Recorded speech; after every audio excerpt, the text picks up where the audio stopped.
गुरुवार व्रत। विष्णु जी की कथा। गुरुवार व्रत करने से बृहस्पति देवता प्रसन्न होते हैं। यह व्रत अत्यंत फलदायी है। अग्निपुराण के अनुसार अनुराधा नक्षत्र युक्त गुरुवार से आरंभ करके 7 गुरुवार व्रत करने से बृहस्पति ग्रह की हर पीड़ा से मुक्ति मिलती है। बृहस्पतिवार व्रत कथा। प्राचीन समय की बात है। एक नगर में एक बड़ा व्यापारी रहता था। वो जहाजों में माल लदवाकर दूसरे देशों में भेजा करता था। वो जिस प्रकार अधिक धन कमाता था उसी प्रकार जी खोलकर दान भी करता था, परंतु उसकी पत्नी अत्यंत कंजूस थी। वो किसी को एक दमड़ी भी नहीं देने देती थी। एक बार सेठ जब दूसरे देश व्यापार करने गया तो पीछे से बृहस्पतिदेव ने साधु वेश में उसकी पत्नी से भिक्षा मांगी। व्यापारी की पत्नी बृहस्पतिदेव से बोली, हे साधु महाराज, मैं इस दान और पुण्य से तंग आ गई हूँ। आप कोई ऐसा उपाय बताएं जिससे मेरा सारा धन नष्ट हो जाए और मैं आराम से रह सकूं। मैं ये धन लुटता हुआ नहीं देख सकती। बृहस्पतिदेव ने कहा, हे देवी, तुम बड़ी विचित्र हो। संतान और धन से कोई दुखी होता है। अगर अधिक धन है तो इसे शुभ कार्यों में लगाओ, कुंवारी कन्याओं का विवाह कराओ, विद्यालय और बाग बगीचों का निर्माण कराओ। ऐसे पुण्य कार्य करने से तुम्हारा लोक परलोक सार्थक हो सकता है। परंतु साधु की इन बातों से व्यापारी की पत्नी को खुशी नहीं हुई। उसने कहा, मुझे ऐसे धन की आवश्यकता नहीं है जिसे मैं दान दूं। तब बृहस्पतिदेव बोले, यदि तुम्हारी ऐसी इच्छा है तो तुम एक उपाय करना। 7 बृहस्पतिवार घर को गोबर से लीपना, अपने केशों को पीली मिट्टी से धोना, केशों को धोते समय स्नान करना, व्यापारी से हजामत बनाने को कहना, भोजन में मांस मदिरा खाना, कपड़े अपने घर धोना। ऐसा करने से तुम्हारा सारा धन नष्ट हो जाएगा। इतना कहकर बृहस्पतिदेव अंतर्ध्यान हो गए। व्यापारी की पत्नी ने बृहस्पति देव के कहे अनुसार 7 बृहस्पतिवार वैसा ही करने का निश्चय किया। केवल 3 बृहस्पतिवार बीते थे कि उसी समस्त धन संपत्ति नष्ट हो गई और वो परलोक से धार गई।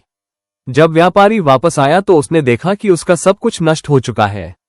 उस व्यापारी ने अपनी पुत्री को सांत्वना दी और दूसरे नगर में जाकर बस गया। वहां वो जंगल से लकड़ी काटकर लाता और शहर में बेचता। इस तरह वो अपना जीवन व्यतीत करने लगा। एक दिन उसकी पुत्री ने दही खाने की इच्छा प्रकट की, लेकिन व्यापारी के पास दही खरीदने के पैसे नहीं थे। वो अपनी पुत्री को आश्वासन देकर जंगल में लकड़ी काटने चला गया। वहां एक वृक्ष के नीचे बैठ अपनी पूर्व दशा पर विचार कर रोने लगा। उस दिन बृहस्पतिवार था। तभी वहां बृहस्पतिदेव साधु के रूप में सेठ के पास आए और बोले, हे मनुष्य, तू इस जंगल में किस चिंता में बैठा है? तब व्यापारी बोला, हे महाराज, आप सब कुछ जानते हैं। इतना कहकर व्यापारी अपनी कहानी सुनाकर रो पड़ा। बृहस्पतिदेव बोले, देखो बेटा, तुम्हारी पत्नी ने बृहस्पति देव का अपमान किया था, इसी कारण तुम्हारा ये हाल हुआ है। लेकिन अब तुम किसी प्रकार की चिंता मत करो। तुम गुरुवार के दिन बृहस्पति देव का पाठ करो। 2 पैसे के चने और गुड़ को लेकर जल के लोटे में शक्कर डालकर वो अमृत और प्रसाद अपने परिवार के सदस्यों और कथा सुनने वालों में बांट दो। स्वयं भी प्रसाद और चरण अमृत लो। भगवान तुम्हारा अवश्य कल्याण करेंगे। साधु की बात सुनकर व्यापारी बोला, महाराज, मुझे तो इतना भी नहीं बचता कि मैं अपनी पुत्री को दही लाकर दे सकूं। इस पर साधु जी बोले, तुम लकड़ियां शहर में बेचने जाना। तुम्हें लकड़ियों के दाम पहले से चौगुने मिलेंगे, जिससे तुम्हारे सारे कार्य सिद्ध हो जाएंगे। उसने लकड़ियां काटी और शहर में बेचने के लिए चल पड़ा। उसकी लकड़ियां अच्छे दाम में बिक गई, जिससे के लिए दही लिया और गुरुवार की कथा हेतु चना गुड़ लेकर कथा की और प्रसाद बांटकर स्वयं भी खाया। उसी दिन से उसकी सभी कठिनाइयां दूर होने लगी। परंतु अगले बृहस्पतिवार को वो कथा करना भूल गया। अगले दिन वहां के राजा ने एक बड़े यज्ञ का आयोजन कर पूरे नगर के लोगों के लिए भोज का आयोजन किया। राजा की आज्ञा अनुसार पूरा नगर राजा के महल में भोज करने गया।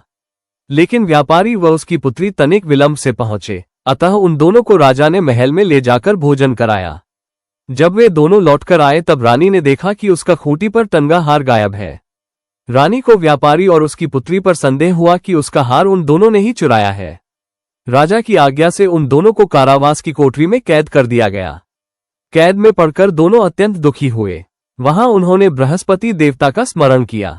बृहस्पति देव ने प्रकट होकर व्यापारी को उसकी भूल का आभास कराया और उन्हें सलाह दी कि गुरुवार के दिन कैदखाने के दरवाजे पर तुम्हें 2 पैसे मिलेंगे, उनसे तुम चने और मुनक्का मंगवाकर विधिपूर्वक बृहस्पति देवता का पूजन करना। तुम्हारे सब दुख दूर हो जाएंगे। बृहस्पतिवार को कैदखाने के द्वार पर उन्हें 2 पैसे मिले। बाहर सड़क पर एक स्त्री जा रही थी।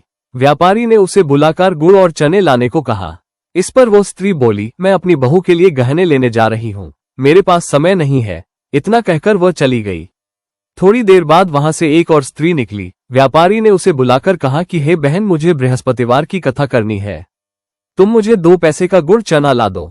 बृहस्पतिदेव का नाम सुनकर वो स्त्री बोली, भाई, मैं तुम्हें अभी गुड़ चना लाकर देती हूँ।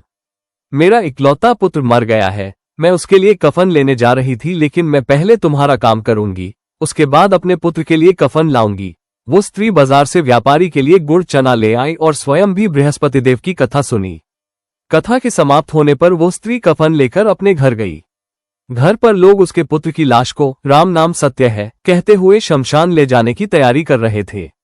स्त्री बोली, मुझे अपने लड़के का मुख देख लेने दो। अपने पुत्र का मुख देखकर उस स्त्री ने उसके मुंह में प्रसाद और चरणामृत डाला। प्रसाद और चरणामृत के प्रभाव से वो पुनः जीवित हो गया। पहली स्त्री जिसने बृहस्पतिदेव का निरादर किया था, वो जब अपने पुत्र के विवाह हेतु पुत्रवधू के लिए गहने लेकर लौटी और जैसे ही उसका पुत्र घोड़ी पर बैठकर निकला, वैसे ही घोड़ी ने ऐसी उछाल मारी कि वो घोड़ी से गिरकर मर गया। ये देख स्त्री रो रोकर बृहस्पति देव से क्षमा याचना करने लगी। उस स्त्री की याचना से बृहस्पतिदेव साधु वेश में वहां पहुंचकर कहने लगे, देवी, तुम्हें अधिक विलाप करने की आवश्यकता नहीं है, ये बृहस्पतिदेव का अनादर करने के कारण हुआ है। तुम वापस जाकर मेरे भक्त से क्षमा मांगकर कथा सुनो, तभी तुम्हारी मनोकामना पूर्ण होगी। जेल में जाकर उस स्त्री ने व्यापारी से माफी मांगी और कथा सुनी। कथा के उपरांत वह प्रसाद और चरणामृत लेकर अपने घर वापस गई। घर आकर उसने चरणामृत अपने मृत पुत्र के मुख में डाला। चरणामृत के प्रभाव से उसका पुत्र भी जीवित हो उठा। उसी रात बृहस्पतिदेव राजा के सपने में आए और बोले, हे राजन, तूने जिस व्यापारी और उसके पुत्री को जेल में कैद कर रखा है वो बिल्कुल निर्दोष है। तुम्हारी रानी का हार वहीं खूंटी पर टंगा है। दिन निकला तो राजा रानी ने हार खूंटी पर लटका हुआ देखा। राजा ने उस व्यापारी और उसकी पुत्री को रिहा कर दिया और उन्हें आधा राज्य देकर उसकी पुत्री का विवाह उच्च कुल में करवाकर दहेज में हीरे जवाहरात दिए। प्रिय भगतों, यदि आपको ये कथा पसंद आई है तो वीडियो को लाइक करें, चैनल को सब्सक्राइब करें और कमेंट में विष्णु भगवान की जय जरूर लिखें। आप सभी का तहे दिल से धन्यवाद।